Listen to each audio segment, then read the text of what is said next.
For 30 years, biologist Margaret Dix has been studying Lake Atitlan.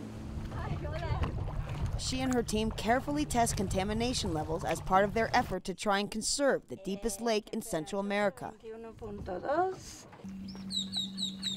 The ancient Mayan civilization considered this body of water to be sacred, calling it the belly button of the earth. It formed more than 84,000 years ago from a volcanic eruption, but today it's being threatened by overpopulation and contamination from decades of fertilizers and chemicals being dumped into it. Because the lake has no outlet, the pollutants get trapped. Back in the 60s, you could see something that you put down into the lake for 16 meters. And now we're only between 5 and 8.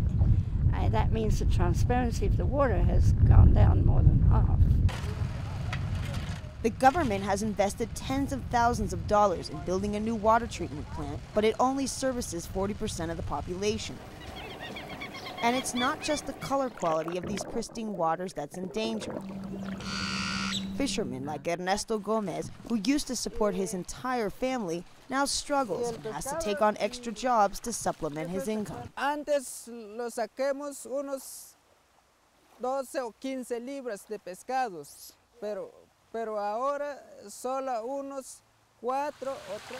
Signs that the lake was suffering from contamination appeared in 2009, when a yellow-brownish algae covered nearly half of its surface. Members of the community pitched in to try and clean it up, but it had a devastating impact on tourism, which dropped more than 30%. The streets are half empty and there are few people in the shops, even though it's peak tourist season. Although the bloom outbreak happened in 2009, the economic impact is still being felt in communities like these across the lake. Juana, who runs a weaving cooperative in a surrounding village, says she is still feeling the economic impact of the outbreak. Because there are less visitors coming to the lake, she could no longer sell her scarves and textiles for a profit. Bueno, antes había muchos turismo en Panajachel. Bueno, yo creo que fue por el agua que es sucio y... She, like many members of the community here, hopes that more will be done to help preserve and protect the lake, and ultimately, her way of life. Rachel Levin, Al Jazeera, Lake Atitlan, Guatemala.